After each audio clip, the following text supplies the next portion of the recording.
안녕하세요. 춘천 한마음교회 김슬기입니다. 저는 고아와 같이 외롭게 방황하며 살면서 평생 부모님을 원망하며 살았는데요. 지금은 저의 영원한 아버지를 만나 하늘가족과 함께 행복한 하루하루를 살고 있는 저의 이야기를 나누고자 합니다. 제가 태어난 지 얼마 되지 않아 부모님이 이혼하셨어요. 할아버지께서 부모님이 외국에 계시다고 하셔서 그런 줄 알고 자랐습니다. 저는 대가족과 함께 살았는데요. 식구들에게 사랑을 많이 받고 자랐지만 남의 집에 얹혀 사는 기분이었고 부모님이 계시지 않다는 것은 제 마음을 항상 외롭게 했습니다. 초등학교 때 아버지가 저를 키우겠다며 찾아오셨어요. 그때부터 처음 보는 새어머니와 배다른 남동생 2명과 함께 살게 되었는데요. 아버지는 거의 매일 술에 취해 들어오셨고 새어머니와 자주 다투셨어요.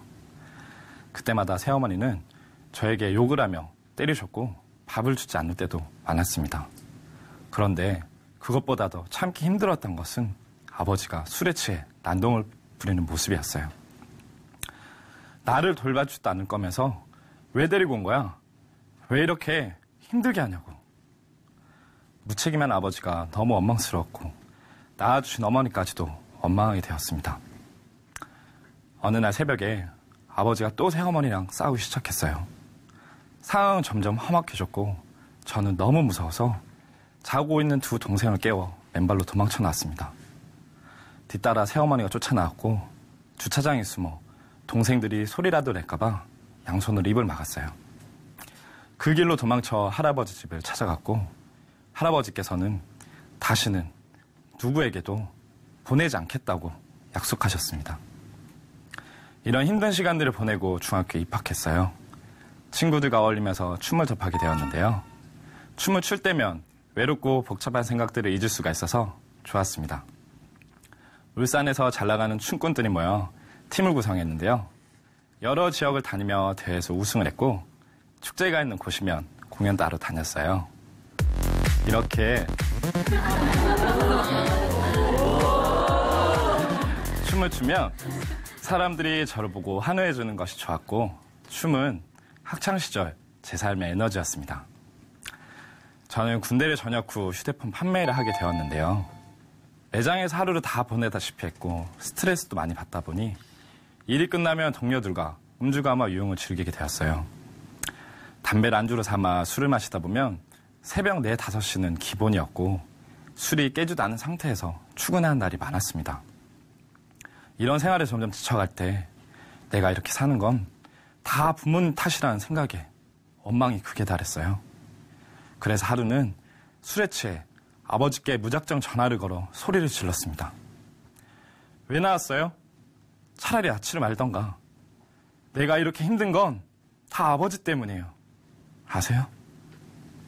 아버지는 그 순간 아무 말씀도 하지 않으셨습니다. 어느 날부턴가 속이 좋지 않았고 밥이 들어가지 않았어요. 일하는 도중 심한 메스꺼움에 화장실로 달려갔는데요. 갑자기 입에서 피가 덩어리째로 쏟아졌어요. 너무나 갑작스럽고 죽음에 대한 공포가 밀려왔습니다. 병원에 갔더니 조금만 늦었으면 손도 못 쓰고 죽었을 거라고 결핵에 걸려 폐가 3분의 1밖에 남지 않았다고 했습니다. 결핵은 전염성이 있어서 독실에 입원을 해야 했는데요.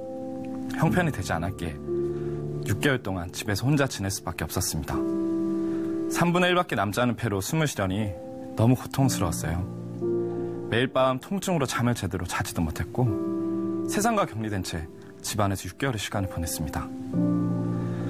육체의 고통도 괴로웠지만 이럴 때 돌봐줄 가족이 없다는 극도의 외로움 때문에 우울증까지 오게 되었어요. 살아봤자 아무 의미 없다는 생각에 자살을 시도했습니다. 그런데 막상 죽으려니 죽음이 더 두렵더라고요. 죽을 수도 없고 살자니 가족도 없이 혼자 몸부림쳐하는 삶이 너무나도 싫었습니다. 무작정 믿지도 않던 하나님을 찾게 되었어요. 하나님, 나 좀 살려주세요. 제발 살려주세요. 절박한 마음에 하나님께 기도했습니다. 다행히도 완치가 되었지만 그것도 잠시였고 또다시 방탕한 삶으로 돌아갔습니다. 그러던 어느 날 일하는 매장에 한 여성분이 들어왔어요. 상담을 하는데 얼굴에서 막 광채가 나더라고요. 예쁜 연예인을 보면 후광이 난다고 하잖아요. 미소가 너무 예뻤어요. 이분은 매장을 3번 정도 더 왔었는데요. 그때마다 연락을 해야지 하면서도 하지 못하고 6개월이 지나고서야 용기를 내서 연락을 하게 되었어요. 놀랍게도 만나자는 답장이 온 거예요. 그런데 만나자마자 예수님 얘기를 하는 거예요. 그러면서 자신이 기독교 방송에 나갔다며 간증을 들어보라고 했습니다. 그렇게 자매의 간증을 10번 이상 보고 또 보다가 다른 분들의 간증 영상도 보게 되었어요. 그런데 한 가지 특별한 것을 발견했는데요. 제각기 여러 문제들을 가지고 있는 사람들이 회개하고 예수님을 주인으로 믿었더니 삶이 변했다는 거예요.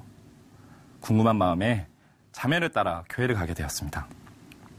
찬양 예배 처음 참석했는데요.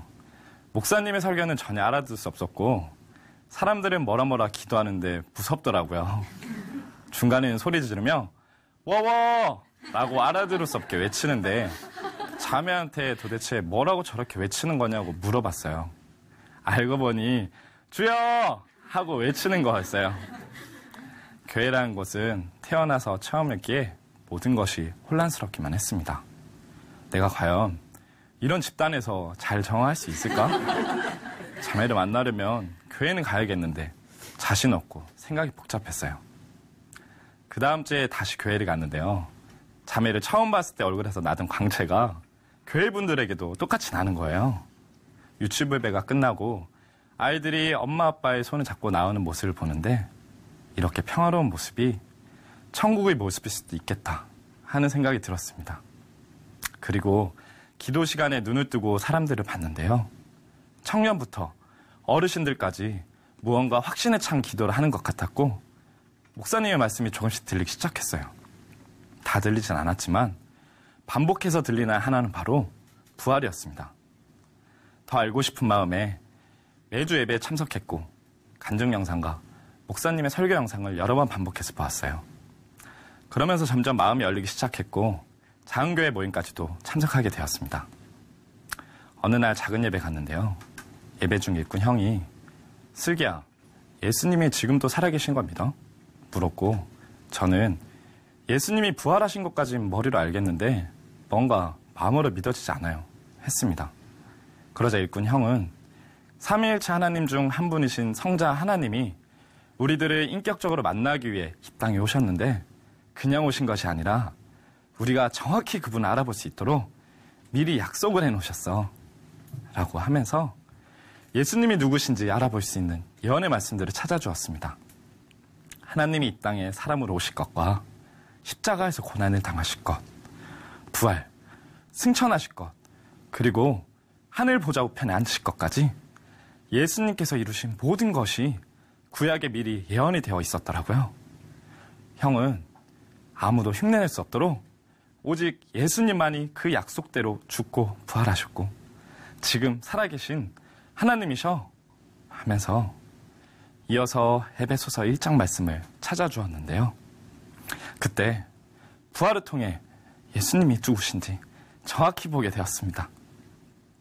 그 능력이 그리스도 안에서 역사하사 죽은 자들 가운데서 다시 살리시고 하늘에서 자기의 오른편에 앉으사 이 말씀을 듣는데 예수님이 진짜 예언대로 죽으시고 부활하셔서 지금 살아계시는구나.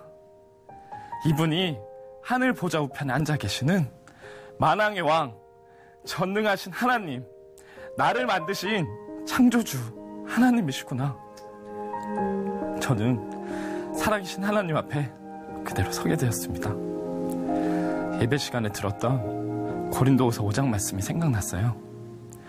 그리스도의 사랑이 우리를 강권하신도다. 우리가 생각건대 한 사람이 모든 사람을 대신하여 죽었은즉 모든 사람이 죽은 것이라.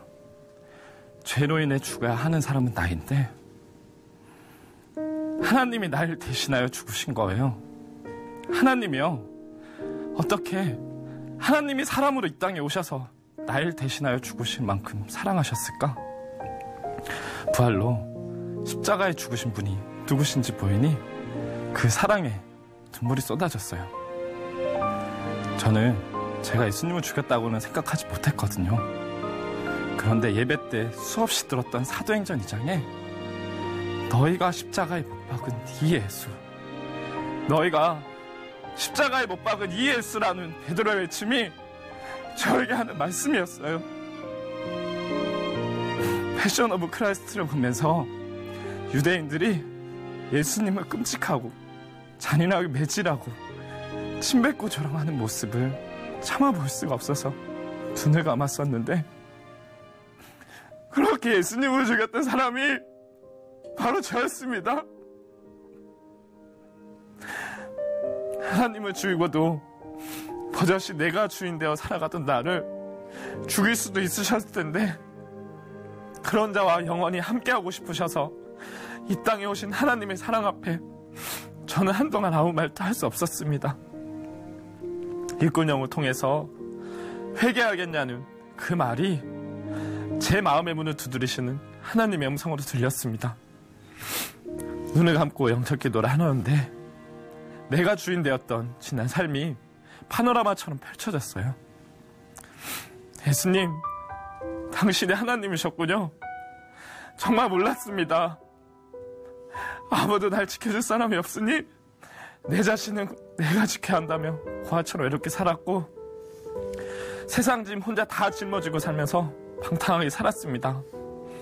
내가 이렇게 된 건 날 버린 부모 탓이라고 원망하며 살았습니다. 내가 고아와 같이 방황할 때에도, 스스로 목숨을 끊으려 할 때에도, 살 자신도 죽을 자신도 없어서 쓰러져 있을 때에도 당신은 이 모든 상황을 지켜보고 계셨던 거네요. 내 주인을 알아보지 못하고 하나님이 밀어내며 살았던 31년간 얼마나 아프셨어요. 이제 절대 그렇게 살고 싶지 않습니다. 예수님, 저의 주인이 되어주세요. 예수님이 저의 주인 되시니 아침에 눈을 뜨고 일을 하고 잠이 드는 모든 순간이 행복했어요. 직업상 일주일에 하루밖에 쉬지 못하는데요. 쉬는 날 교회를 가면 하루가 금방 지나가지만 지체들과 함께하고 예배드리는 그 시간들이 너무 행복했습니다. 작년 겨울은 제가 예수님을 믿고 처음 맞는 성탄절이었어요. 매장에 트리를 장식하고 캐롤을 틀었는데요. 이전엔 신경도 안 쓰던 노래가 지저스 지저스 하고 계속 귀에 들리는 거예요. 문득 사람들은 성탄절의 의미를 알까? 선물을 주고받는 그런 날이라고 생각하겠지만 성탄절은 하나님이 자녀된 우리를 찾으시려고 이 땅에 사람으로 오신 날인데 하는 생각이 들었습니다. 그날 눈이 내렸는데요. 우리 인생이 이렇겠구나. 눈같이 금방 도가 없어져 버리는 잠깐의 세상에서 아등바등하며 살고 있구나. 그때 교회에서 불렀던 찬양이 생각났습니다. 그가 다시 사셨을 때 나도 함께 살았도다. 이 찬양을 부르는데 눈물이 멈추질 않았어요. 나 같은 자를 살려주신 은혜 감사해서 눈물이 났고, 예전의 나처럼 예수님을 모르고 살아가는 사람들을 생각하니 마음이 아파서 눈물이 났어요. 이전에는 제 일이 단순히 생계를 위한 돈벌이 수단으로만 생각했는데요. 지금은 제가 있는 이곳이 복음을 전하는 귀한 곳이 되었고, 제 삶을 통해 하나님께 예배드리는 곳이 되었습니다. 사람들에게 제가 만난 예수님을 자랑하며 사는 것이 제 삶의 소망이고 기쁨이에요.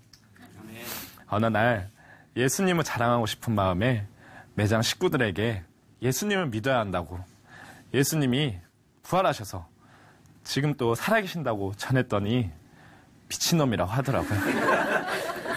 그런데 그때 너희를 핍박하는 자를 위하여 기도하라는 말씀이 생각나서 축복하며 기도해 주었습니다. 그리고 우리 사장님께서는 예수 믿는 자매를 만나서 놀랍게 변화된 저를 보시고, 이야, 어떻게 저렇게 변했냐? 사람이 변하려면 슬기처럼 제대로 변해야 돼 하시기도 했고, 술 퍼먹고 회사에 늦게 출근하는 애들은 다 교회 보내야 돼 하셨다고 합니다.